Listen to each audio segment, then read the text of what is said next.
This story was not written for you. This anthology is Masterpieces, the best science fiction of the century. And it has Isaac Asimov, Arthur Clarke 2001, Space Odyssey, and William Gibson. Well, anyway, I'm going to read a story for you, a short story, called The Ones Who Walk Away from Omelas. This story is about a utopian ideal. It wasn't written for Christians. It was written for secular people. So it's going to have some vocabulary in here, or it's going to identify some things that are not normally consistent with a spiritual meaning. But I intend to turn to make it so. And it will become amply clear to you when we have come to the end of the line. So bear with me, and we'll see what we can do. I know also that this is not something that you guys are going to get anywhere else.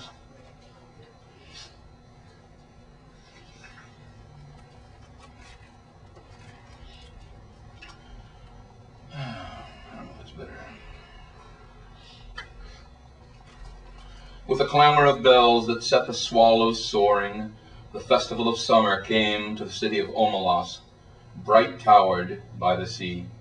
The rigging of the boats in harbor sparkled with flags. In the streets, between houses with red roofs and painted walls, between old moss-grown gardens and under avenues of trees, past great parks and public buildings, processions moved. Some were decorous. Old people in long, stiff robes of mauve and gray, grave master workmen, quiet, merry women carrying their babies and chatting as they walked. In other streets, the music beat faster, a shimmering of gong and tambourine, and the people went dancing. The procession itself was a dance. Children dodged in and out, their high calls rising like swallows crossing flights over the music and the singing. All the processions wound towards the north side of the city, where on the great water meadow called the Green Fields, boys and girls naked in the bright air with mud-stained feet and ankles,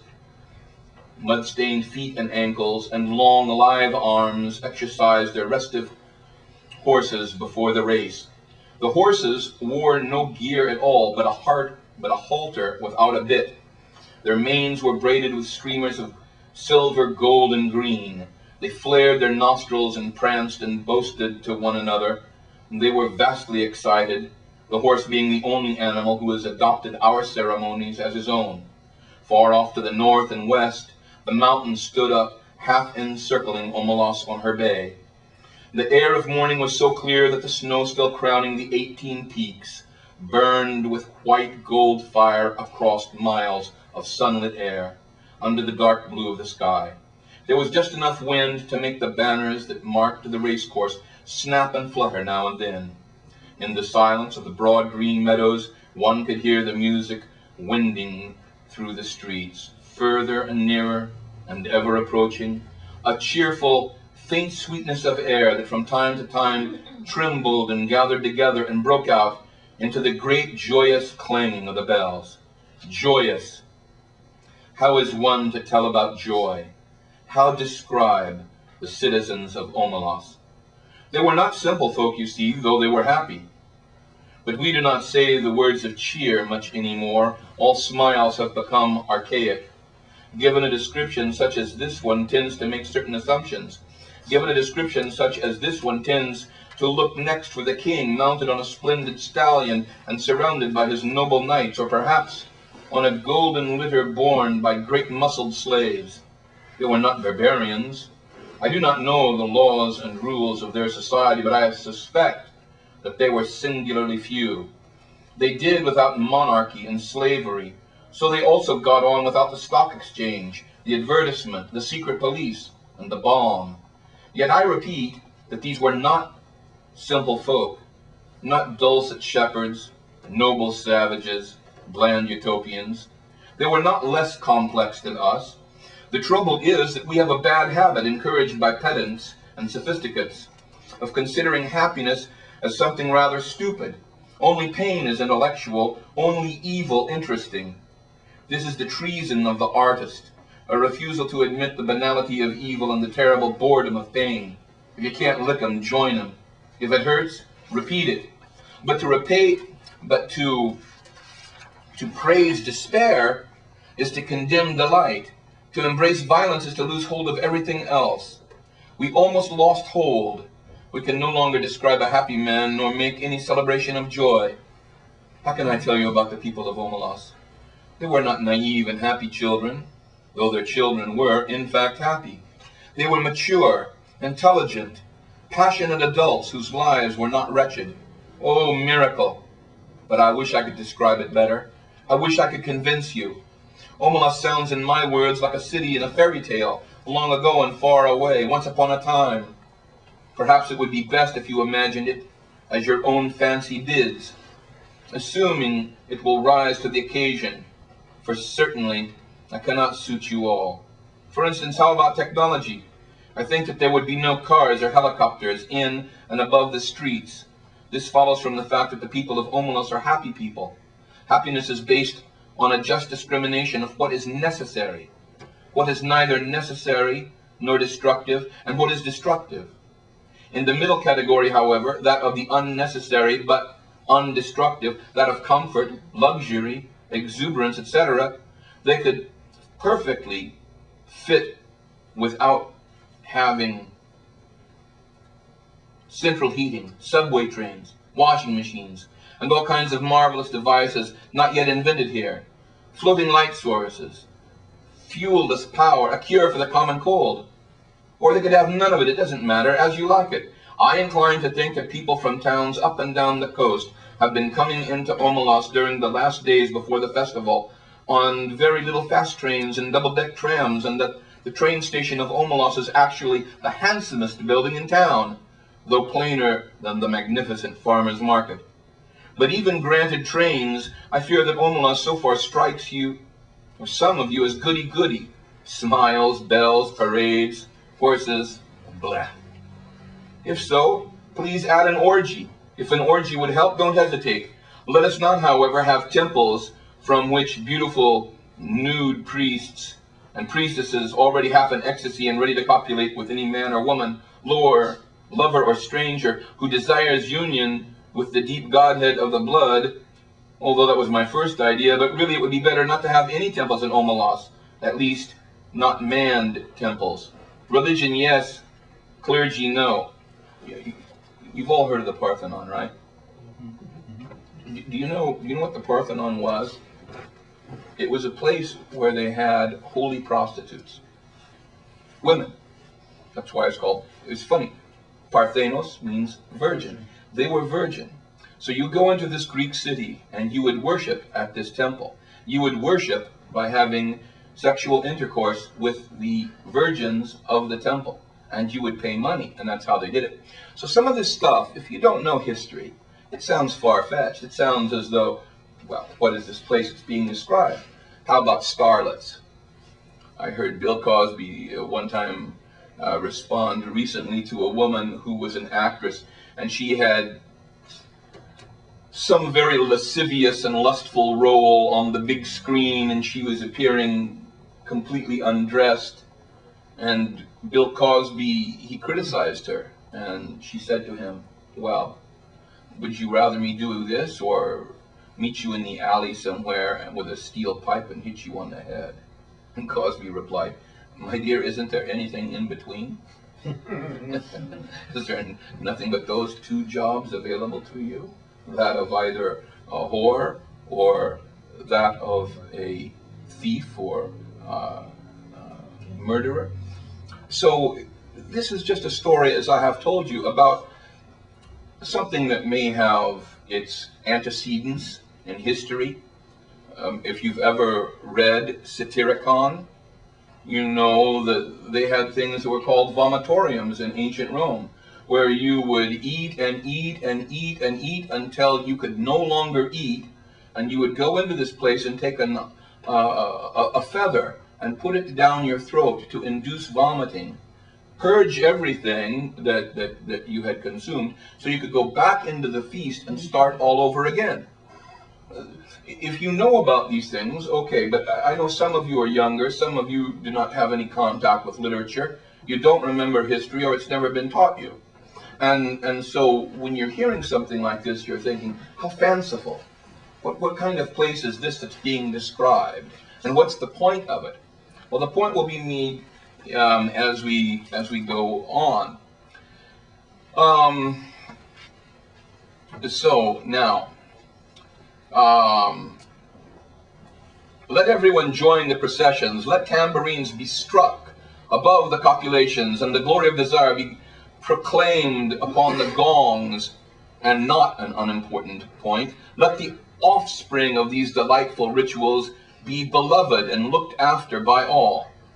One thing I know there is none of in Omelas is guilt. But what else should there be? I thought at first there would be no drugs, but that is puritanical. For those who like it, the faint, insistent sweetness of druse may perfume the ways of the city. Druse, which first brings a great lightness and brilliance to the minds and limbs, and then after some hours a dreamy languor and wonderful visions at last of the very arcana and the inmost secrets of the universe, as well as the exciting pleasure of sex beyond all belief, and it is not habit-forming. Can you think of any other book of literature where they have such a thing? Aldous Huxley, Brave New World. They had Soma. Literature is rife with the different kinds of examples of thought about what, you know, if you were going to build a life, what the parts would be that you would want integrated into that whole. For more modest tastes, I think there ought to be beer. What else belongs in this joyous city? Well, the sense of victory, surely, the celebration of courage. But as we did without clergy, let us do without soldiers. The joy built upon successful slaughter is not the right kind of joy. It will not do. It is fearful and it is trivial. A boundless and generous contentment, a magnanimous triumph felt not against some outer enemy, but in communion with the finest and fairest in the souls of all men everywhere, and the splendor of the world's summer. This is what swells in the hearts of the people of Omelas, and the victory they celebrate is that of life. I don't think really many of them need to take the druse. Most of the processions have reached the green fields by now. A marvelous smell of cooking goes forth from the red and blue tents of the provisioners.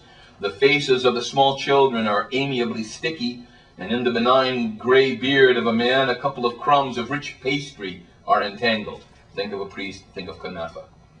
The youths and girls have mounted their horses and are beginning to group around the starting line of the course. An old woman, small, fat, and laughing, is passing out flowers from a basket, and tall young men wear her flowers in their shining hair. A child of 9 or 10 sits at the edge of the crowd alone, playing on a wooden flute. People pause to listen and they smile, but they not speak to him, for he never ceases playing and he never sees them, his dark eyes wholly wrapped in the sweet, thin magic of the tune. He finishes and slowly lowers his hands, holding the wooden flute. And as if that private silence were the signal, all at once a trumpet sounds from the pavilion near the starting line, imperious, melancholy, piercing. The horses rear on their slender legs, and some of them neigh in answer. Sober-faced, the young riders stroke the horses' necks and soothe them, whispering, "Quiet, quiet there, my beauty, my hope." They begin to form in rank along the starting line. The crowds along the racecourse are like a field of grass and flowers in the wind. The festival of summer has begun. Do you believe? Do you accept the festival, the city, the joy? No? Then let me describe one more thing. In the basement, under one of the beautiful public buildings of Omelas, or perhaps in the cellar of one of its spacious private homes, there is a room.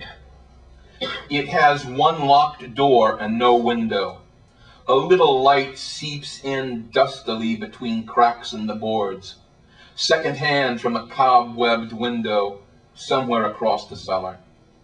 In one corner of the little room stand a couple of mops, stiff, clotted, foul-smelling heads stand near a rusty bucket. The floor is dirt, a little damp to the touch, as cellar dirt usually is. The room is about 3 paces long and 2 paces wide, a mere broom closet or disused tool room. In the room, a child is sitting. It could be a boy or a girl. It looks about 6, but actually is nearly 10. It is feeble-minded. Perhaps it was born defective, or perhaps it has become imbecile through fear, malnutrition, and neglect. It picks its nose and occasionally fumbles vaguely with its toes or genitals as it sits hunched in the corner farthest from the bucket and the 2 mops. It is afraid of the mops. It finds them horrible. It shuts its eyes, but it knows the mops are still standing there, and the door is locked. Nobody will come. The door is always locked, and nobody ever comes, except that sometimes the child has no understanding of time or interval. Sometimes the door rattles terribly and opens, and a person or several people are there. One of them may come in and kick the child to make it stand up. The others never come close, but peer at it with frightened, disgusted eyes. The food bowl and the water jug are hastily filled, the door is locked, the eyes disappear. The people at the door never say anything, but the child, who has not always lived in the tool room and can remember sunlight and its mother's voice, sometimes speaks. "I will be good." It says, "Please let me out. I will be good." They never answer. The child used to scream for help at night and cry a good deal, but now it only makes a kind of whining. Yeah, yeah. And it speaks less and less often. It is so thin there are no calves to its legs. Its belly protrudes. It lives on half a bowl of cornmeal and grease a day. It is naked. Its buttocks and thighs are a mass of festered sores as it sits in its own excrement continually. They all know it is there, all the people of Omelos. Some of them have come to see it. Others are content merely to know it is there. They all know that it has to be there. Some of them understand why and some do not.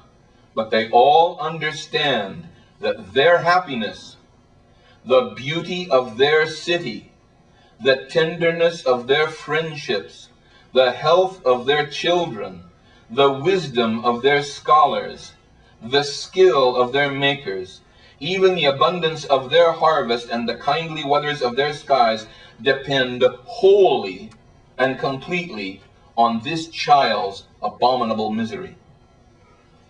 This is usually explained to children when they are between 8 and 12, whenever they seem capable of understanding, and most of those who come to see the child are young people, though often enough an adult comes or comes back to see the child.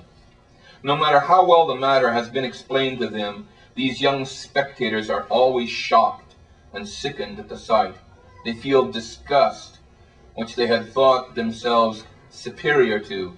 They feel anger, outrage, impotence, despite all their explanations.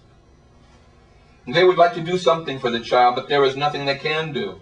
If the child were brought up into the sunlight out of that place, if it were cleaned and fed and comforted, that would be a good thing indeed. But if it were done, in that hour and that day, all the prosperity and beauty and delight of Omelos would wither and be destroyed. Those are the terms. To exchange all the goodness and grace of every life in Omelos for that single small improvement. To throw away the happiness of thousands for the chance of the happiness of one.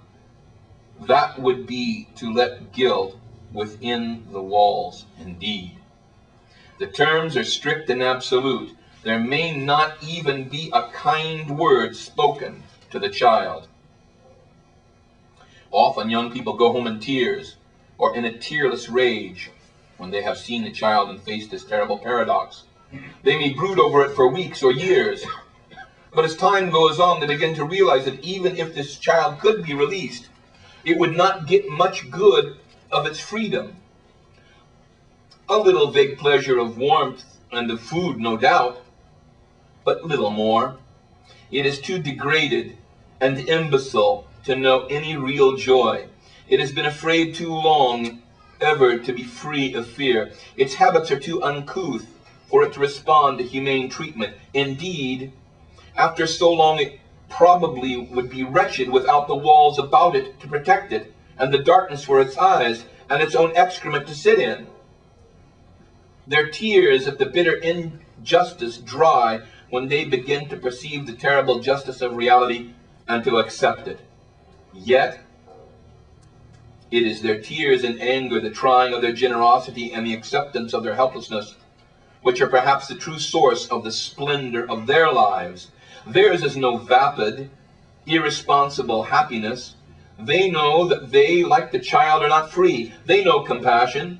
It is the existence of the child and their knowledge of its existence that makes possibility the nobility of their architecture, the poignancy of their music, the profundity of their science. It is because of the child that they are so gentle with children. They know that if the wretched ones were not there sniveling in the dark, the other one, the flute player, could make no joyful music as the young riders line up in the beauty for the race and the sunlight of the first morning of summer. Now, do you believe in them? Are they not more credible? But there is one more thing to tell, and this is quite incredible. At times, one of the adolescent girls or boys who go to see the child does not go home to weep or rage, does not in fact go home at all. Sometimes also a man or woman much older falls silent for a day or two and then leaves home. These people go out into the street and walk down the street alone. They keep walking and walk straight out of the city of Omelas through the beautiful gates. They keep walking across the farmlands of Omelas. Each one goes alone, youth or girl, man or woman. Night falls. The traveler must pass down the village streets between the houses with yellow-lit windows and on out into the darkness of the fields. Each alone, they go west or north towards the mountains. They go on. They leave Omelas. They walk ahead into the darkness, and they do not come back. The place they go towards is a place even less imaginable to us than this city of happiness. I cannot describe it at all. It is possible that in fact it does not exist, but they seem to know where they are going, the ones who walk away from Omelas. So, a compelling story. I've got another story over there for you. It's maybe some of you who know it. It's by Shirley Jackson, called The Lottery. I was reading some poems by Tagore. He's the great Bengalese poet who won the Nobel Prize for Literature around 1918, 1920. And he describes some features of Christianity. Imperfection, though. It's funny. To him, it was a complete accident. He was describing something else. But you know, the reason that I bring things up like this, since the time of Habib Girgis, there has been in the church an attitude towards the Bible that is much like what the Protestants use, which means that you use the verses of the Bible and the internal coherence of the logic of the Bible itself to prove that the Bible is true. You use the Bible to prove that the Bible is true. All right. And this started because there were debates with Protestants. There were debates with various other people who came to try to cultivate Egypt, much as they have done in the last 10 or 20 years in Russia. You may know that the Protestants went in and they gave the Russians, especially those who had been Orthodox, Bibles, and instead of thou shalt not make any graven images, thou shalt not make any icons. They translate it that way. So there's, you know, there's a kind of an influence to the way in which people do things. But in our church, typically what has happened is, because we were dealing with people that would only accept the Bible, we didn't talk to them about the fathers of the church. We didn't talk about the monks and the nuns of the church. We didn't talk to them about the traditions of the church. We didn't talk to them about the sacramental life of the church, because they wouldn't accept it.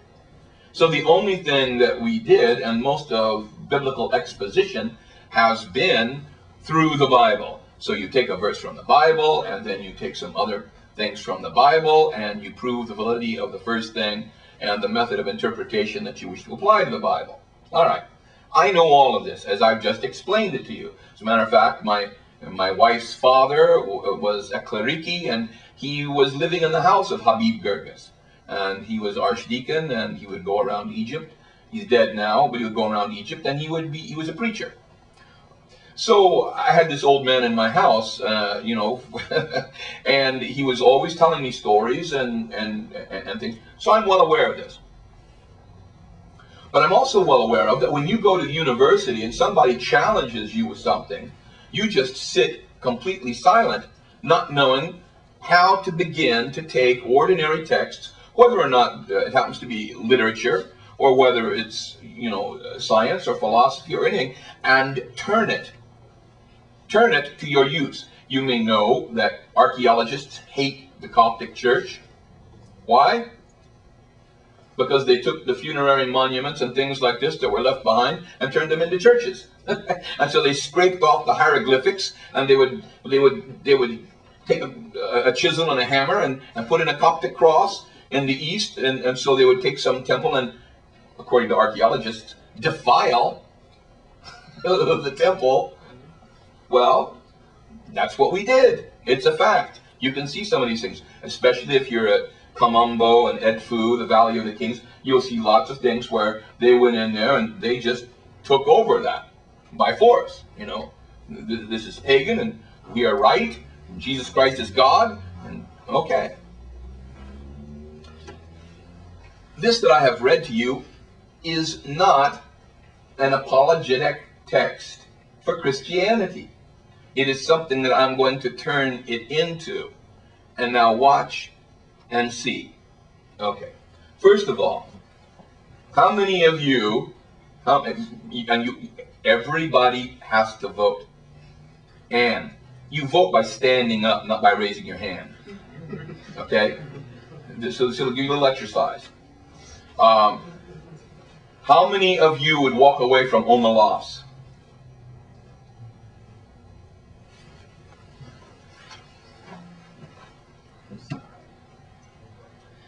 So the rest of you would leave that little kid down there crying, sitting in his own fecal matter. The rest of you would leave him picking his nose, crying out, remembering his mother.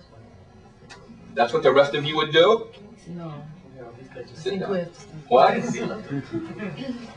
No. The ones who walk away from all of it. Remember, the little child, the little child in the room is the reason that they can have everything. So all the rest of you are going to stay.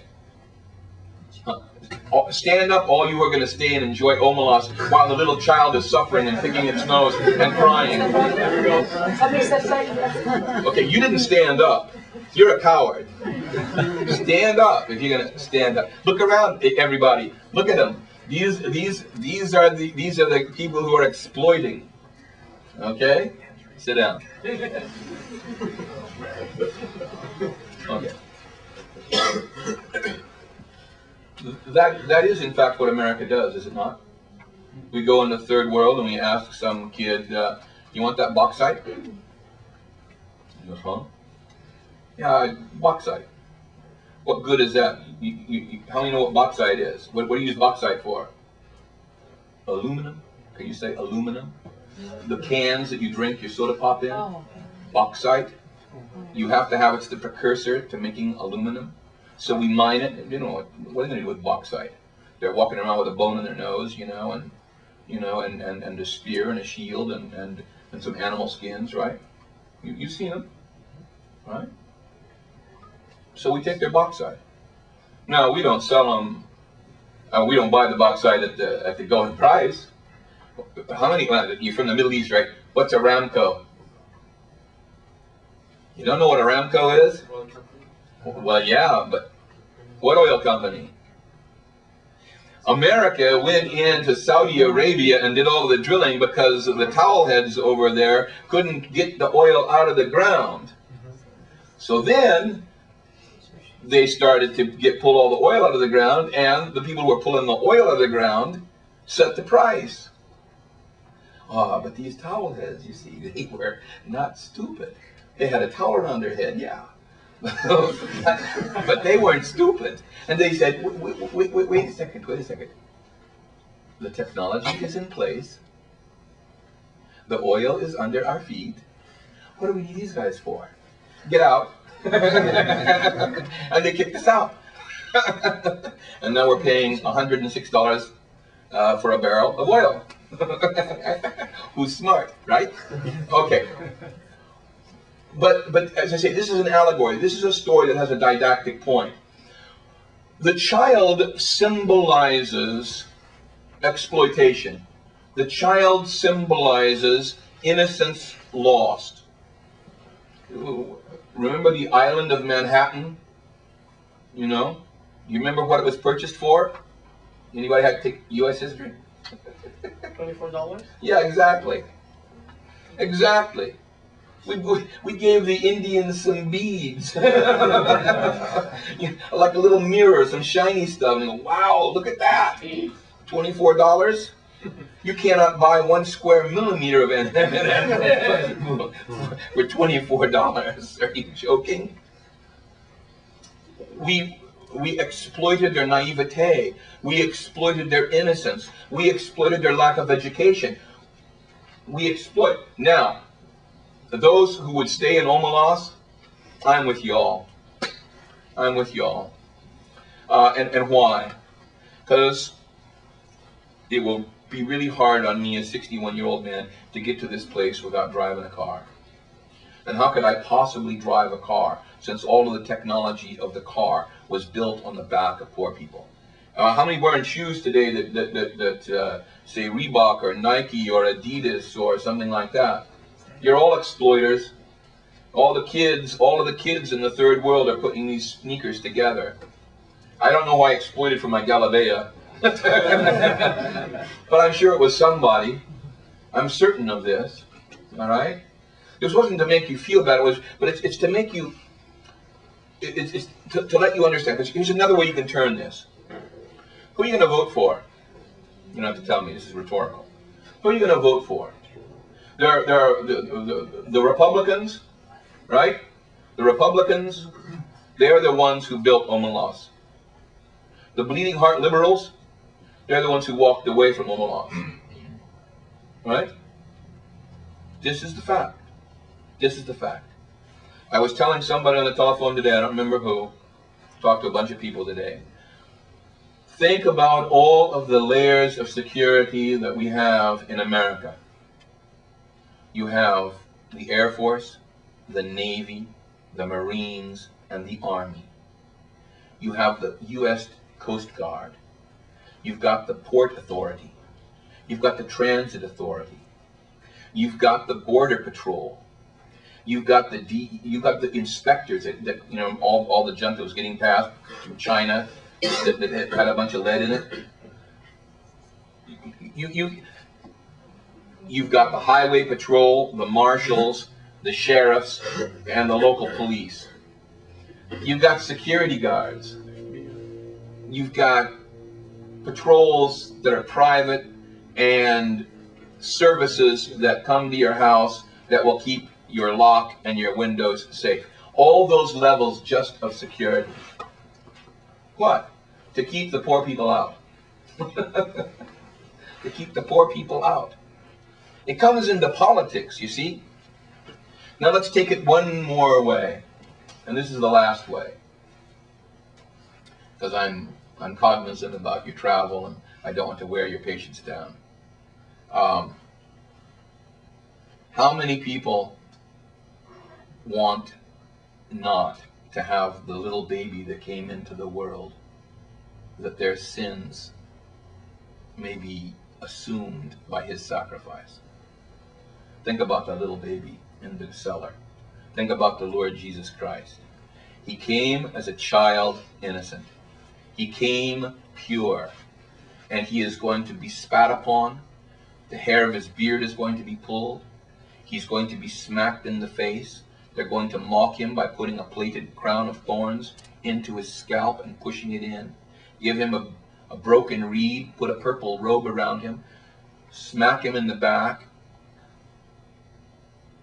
scourging him, make him carry the cross through the streets while people humiliate him as best they can, nail him, put him up for every sort of derision. Do you want him to have done that for you? Yes, you do. Yes, you do. So here's, sometimes when you're in university and a person is saying something to you, they'll put you on the spot, because I could really humiliate you all by asking you questions. I haven't asked any questions, really. But I could really point out how ignorant you all are. Right? Now, so can they. But that's unfair. They've had a long time to think about the sort of question that they were going to ask. Maybe they've been professors for years. Right? Maybe they themselves have had the experience of humiliation when they were students. Maybe this is the accretion of all of the best knowledge that they can come up with. So you know what you do? Here's what you do. You say, I'm not prepared to give a full and complete explanation of my feelings on this topic. I'll get back to you. Don't let anybody ever put you into a position where you have to give a response immediately. I said this to my bishop one time. You could have seen the look on his face. I said to him, how long have you been thinking about this question you wanted to ask me? I said, he didn't answer. I said, give me a day or two and I'll get back to you with my response. This is how you respond. Because, this is why you lie. Somebody will tell you something that they will have an interrogative. I thought I saw you over there. Was that you over there? Oh, no, that wasn't me. That was you. That was you. I saw you. I just wanted to see if you're going to weasel out of it. Are you the one who fouled up that project? Was that you? That wasn't me. No, it was you exactly. Remember old Bill Clinton? It depends on what is, right? So you can give the same kind of response. What do you mean fouled up? Let's parse the word fouled. You mean an irredeemable act of corruption? No, that wasn't me. What does the word fouled up mean? See, because if I have fouled up means it's irredeemably messed up. Messed up beyond all recognition. That's an acronym from the Army that I cleaned up. Messed up beyond all recognition. Then no, I didn't do that, because I can still recognize the project. Yes, sir. The point well taken, what you mentioned, but how do you reconcile this with the verse that says we have to always be ready to give an answer for the hope that's in us? Oh, well, that's different. No, that's something you should know. I'm talking about when somebody puts you on the spot and will require something of you and you really are not prepared to answer completely, because, here, let me say this. If you have a legitimate life in the Lord Jesus Christ, then how you live with him is just as good as if we're talking about somebody who's on a pillar, like one of the skylights. You don't have to climb on a pillar or live in a cave. Taklahaimanut stood on one leg for 33 years. His other leg withered as a response to doing that. You don't have to stand on one leg for 33 years. But your relationship to the Lord Jesus Christ is just as legitimate as his. So you talk about that without embarrassment. I'm talking about when somebody tries to put you on the spot politically or morally or in some other kind of a way, and you feel compelled to defend the faith, and you at the same time feel inadequate. Well, say, excuse me, I'll respond tomorrow. If it's important enough for me to respond, then give me one day where I may formulate my response completely. And then call somebody up. Call some experts up and get some information, and then come back to them and bullet point them to death. Point 1, point 2, point 3, point 4, point 5, until they just wither away. Because you're going to be right. You're going to be right. You see, you may be ignorant. You may not know why you are right, but you're going to be right. So trust in that, and trust that in the body of Christ, the community of believers, that you're going to find the information that's necessary for you to give an apology. Remember, apology means defense. It doesn't mean I'm sorry. Haleni. That's something else. Okay? There's even a better story, but I'm afraid we don't have time. There's lots of things in literature. I don't want you to be ignorant. One of the great novels of all time won the Nobel Prize for Hemingway, Old Man and the Sea. It's completely Christian. All of the symbols, it's filled with Christianity. If you look at Moby Dick, it's the pursuit of evil. Ahab, find out who Ahab is in the Bible. Ahab and good old Jezebel. You'll begin to, when you start the names and all of the things. Remember, in the Nicene Fathers series, there is in one of them an explanation that Origenos gives about the places where Israel stopped along the way in its 40 years traversing the wilderness. And each one of these places had a name. And the name, if you parse the name and the meaning of the name, it has to do with a spiritual level of development.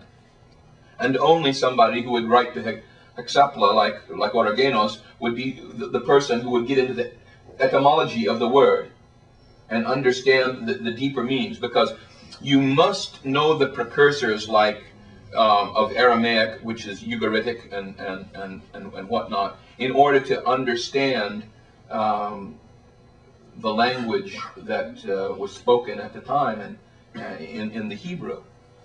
So it's Aramaic and it's Ugaritic that is before, and we don't have scholars like that today.